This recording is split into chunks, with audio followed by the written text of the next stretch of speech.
اعوذ باللہ من الشیطان الرجیم بسم اللہ الرحمن الرحیم هل ننبئکم علی من تنزل الشیاطین تنزل علی کل افاق نسیم یلقون السمع واکثرهم کاذبون وشعراء یتبعهم الغاوون ألم تر أنهم في كل واد يهيمون وأنهم يقولون ما لا يفعلون إلا الذين آمنوا وعملوا الصالحات واذكروا الله كثيرا وانتصروا من بعد ما ظلموا وسيعلم الذين ظلموا أي منقلب ينقلبون صدق اللہ العظیم۔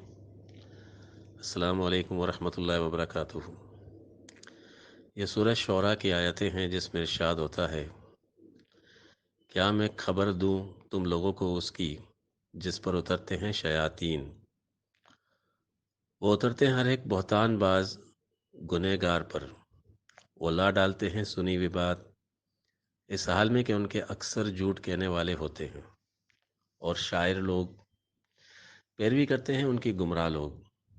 کیا آپ نے دیکھا کہ وہ لوگ ہر ایک وادی میں آوارہ پھرتے ہیں، اور یہ کہ وہ کہتے ہیں جو وہ کرتے نہیں ہیں، سوائے ان کے جو لوگ ایمان لائے اور عمل صالحہ کیے اور اللہ کا ذکر کیا کثرت سے، اور ان کی مدد کی گئی اس کے بعد کہ جو ان پر ظلم کیا گیا۔ اور وہ لوگ دیکھ لیں گے جنہوں نے ظلم کیا کہ کون سی پلٹنے کی جگہ وہ لوگ پلٹے گئے۔ هل ننبئکم علی من تنزل الشیاطین تنزل علی کل افاق اثیم۔ افاقن، افق، افق اس جھوٹ کو کہتے ہیں جو کسی کو پھنسانے کے لیے بنایا جائے، جس طرح ہم کہتے ہیں ٹریپ کرنا، کسی کو ٹریپ کرنے کے لیے جو جھوٹ بنایا جائے اس کو افق کہتے ہیں۔ شیطان کس پر اترتے ہیں؟ شیطان کے اترنے کا تعلق انسان کی عقل سے ہے۔ عقل، جس کو انسان کی تیسری آنکھ بھی کہتے ہیں، یہی عقل نور بھی ہے اور نار بھی ہے۔ یہی عقل انسان کو ہدایت کا نور دکھاتی ہے، اور یہی عقل انسان کو گمراہ بھی کرتی ہے۔ یہاں پر ہی شیطان کا نزول ہوتا ہے۔ عقل کا دار و مدار حصول مقصد اور طلب پر ہے، کہ انسان کا مقصد کیا ہے اور اس کی طلب کیا ہے۔ جس طرح کہتے ہیں اعمال کا دار و مدار نیت پر ہے۔ انسان سے اپنی زندگی میں جو بھی اعمال سرزد ہوتے ہیں ان کے کچھ نتائج نظر آتے ہیں اور کچھ نتائج نظر نہیں آتے، لیکن جب بھی نتیجہ آتا ہے تو عقل بری الذمہ ہو جاتی ہے۔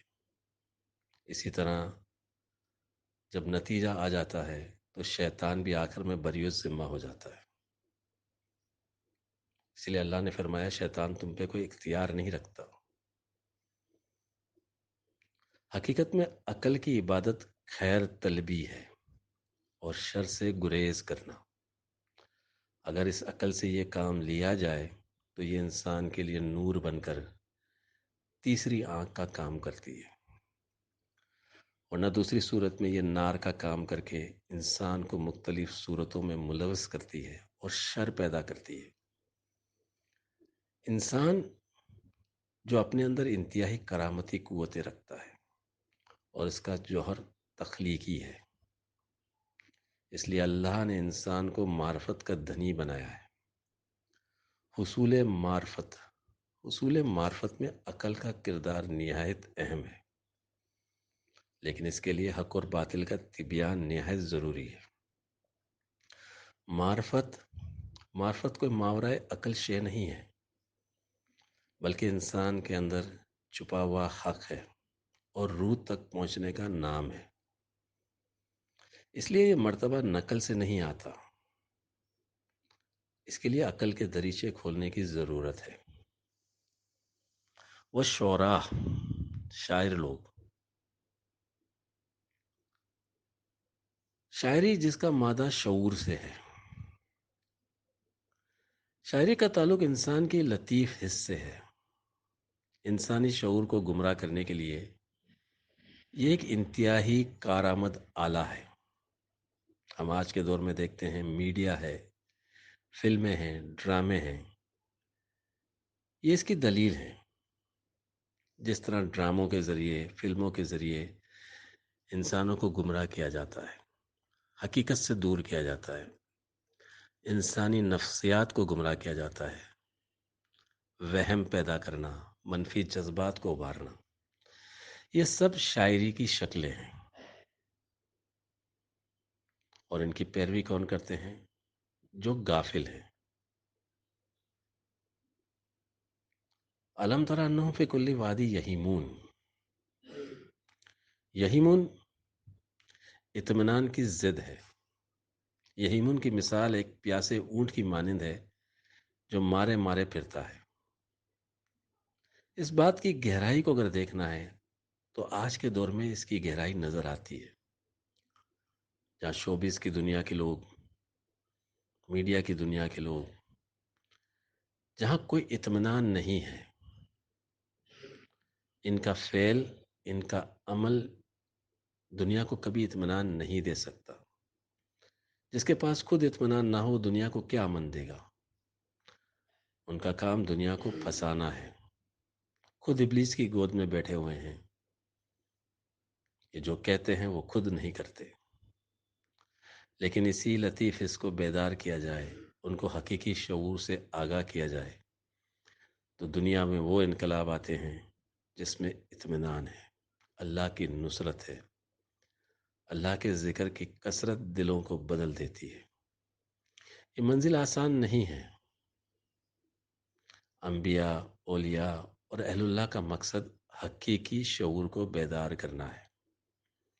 ان کی تحریک گمراہ کرنے والی نہیں ہوتی، بلکہ عقل کو روشن کرنے والی ہوتی ہے۔